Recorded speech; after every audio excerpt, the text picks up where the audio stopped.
કોઈ મોટા અપરાધની માટે દેવી દેવતાઓ એકબીજાને શ્રાપ આપતા હોય છે, અથવા તો કોઈ રાક્ષસે કે કોઈ વ્યક્તિએ જો અપરાધ કર્યો હોય તો દેવી દેવતાઓ અપરાધની તેમને શ્રાપ આપે છે.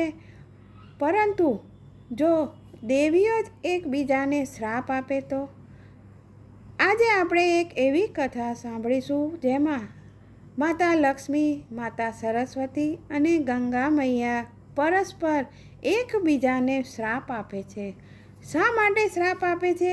આની પાછળનું કારણ શું છે તે આજે આપણે પૌરાણિક કથા પ્રમાણે સાંભળીશું. જય શ્રી કૃષ્ણ મિત્રો, સ્વાગત છે તમારું મારી ચેનલ સ્નેહ સાગરમાં. જો આ કથા પસંદ આવી હોય તો મારી ચેનલ લાઈક, શેર કરીને સબસ્ક્રાઈબ કરી બેલ આઇકોન હિટ કરશો. પૌરાણિક કથા અનુસાર ભગવાન વિષ્ણુની 3 પત્નીઓ લક્ષ્મી માતા, ગંગા માતા અને સરસ્વતી માતા હતા. એકવાર વિષ્ણુજીએ ગંગા મૈયા પ્રત્યે વિશેષ અનુરાગ અને લગાવ બતાવ્યો, જેના ફલ સ્વરૂપ સરસ્વતી માતાના મનમાં ઈર્ષ્યાનો ભાવ ઉત્પન્ન થયો. સરસ્વતી માતા 3 પત્નીઓને એક સમાન રાખે તેવું તેઓ ઈચ્છતા હતા અને તેઓ પોતાની ઉપેક્ષા સહન કરી ન શક્યા અને પોતાની ઉપેક્ષા કરવાવાળા ગંગા માતા પ્રત્યે તેમને આસક્તિ બતાવવા માટે તેમના પતિ વિષ્ણુજી સામે તેઓ ખરી ખોટી સંભળાવા લાગ્યા. સરસ્વતી માતાએ ગંગા મૈયાને આડે હાથે લઈને તેમના માટે ખરાબ વચનો પણ બોલ્યા. ભગવાન વિષ્ણુ તો પત્નીઓના આવા વર્તનને કારણે તેઓ પોતાનો મહેલ છોડીને બહાર ચાલ્યા ગયા.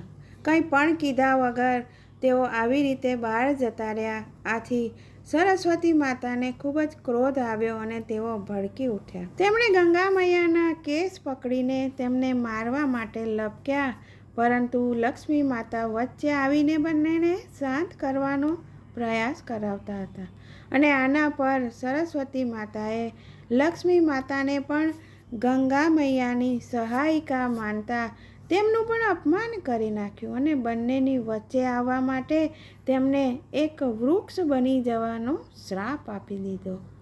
આ તરફ ગંગા મૈયાને પણ એવું થવા લાગ્યું કે પોતાના કારણે નિરપરાધ લક્ષ્મી માતાને દંડિત થઈને તેઓ ખૂબ જ દુઃખી થઈ જાય છે અને તેઓ સરસ્વતી માતાને ભૂતલ પર નદી થઈને વહેવાનો શ્રાપ આપી દે છે. સરસ્વતી માતા પણ આની પાછળ નથી રહેતા. તેઓ પણ ગંગા મૈયાને મૃતકની અસ્થિયા વહેવડાવવા માટેની નદી બનાવીને પૃથ્વીના તળ ઉપર વહેવાનો શ્રાપ આપી દે છે.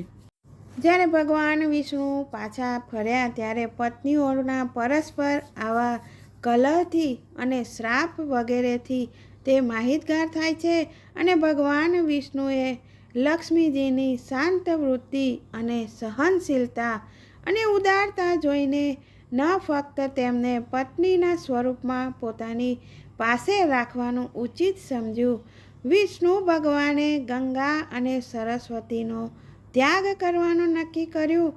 વિયોગને કારણે તેઓ વ્યથિત થઈને બંને એકબીજાના શાપને શીઘ્ર કેવી રીતે પૂરો થાય તેવો ઉપાય પૂછવા લાગ્યા.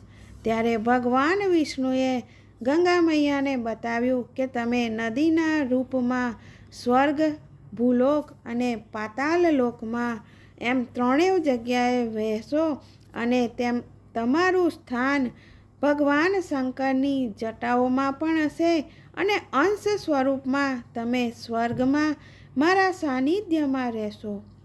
સરસ્વતી માતાને પ્રધાન રૂપથી પૃથ્વીના તળ ઉપર રહેશે અને અંશ રૂપમાં મારી પાસે રહેશે અને લક્ષ્મી મૈયા તુલસીનું વૃક્ષ બનીને મારા શાલિગ્રામ સ્વરૂપથી વિવાહ કરીને સમગ્ર અને સ્થાયી રૂપથી મારા પત્નીત્વનું ગ્રહણ કરશે.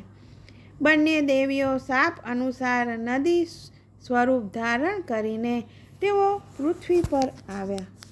પૃથ્વી પર જે સ્ત્રોતમાં જે જળ દેખાય છે એ સરનું સ્વામી સરસ્વાન કહેવાય છે અને તે સરસ્વાનની પત્ની હોવાને કારણે સરસ્વતી તરીકે ઓળખાય છે. સરસ્વતી નદી તીર્થરૂપા છે. તેઓ પાપનો નાશ કરવા માટે સળગતા અગ્નિના સમાન છે અને અહીં ગંગા અને સરસ્વતી શાપને કારણે ભૂલોકમાં નદી બનીને વહે છે. રાધા કૃષ્ણના શરીરોથી ઉત્પન્ન થયેલા સ્વરૂપોનું દર્શન કરવાવાળી ગંગા મૈયા અત્યંત પવિત્ર અને સર્વ સિદ્ધદાત્રી છે તથા તીર્થરૂપા નદી છે. ભવિષ્ય પુરાણોમાં પણ કહેવામાં આવેલું છે કે સરસ્વતી નદીના શાપથી ભારત વર્ષમાં આવેલી ગંગા નદી શાપની અવધિ પૂરી થશે ત્યારે તેઓ કલયુગનો સમાપ્તિ પર ફરીથી ભગવાન શ્રી હરિની આજ્ઞાથી વૈકુંઠ ચાલ્યા જશે જ્યારે સરસ્વતી માતાનો આપેલો શ્રાપ પૂર્ણ થશે ત્યારે. અને આજે પણ સરસ્વતી માતાના શાપને કારણે ગંગા નદીમાં મૃતકના અસ્થિ વહેવડાવવાનું કાર્ય આજ દિન સુધી ચાલ્યું આવેલું છે અને આવું કરવાથી મૃતકની આત્માને મોક્ષ પ્રાપ્ત થાય છે એવું માનવામાં આવે છે. જય શ્રી કૃષ્ણ. ફરી મળીશું આવા અવનવા નવા અદ્ભુત વિષયો સાથે.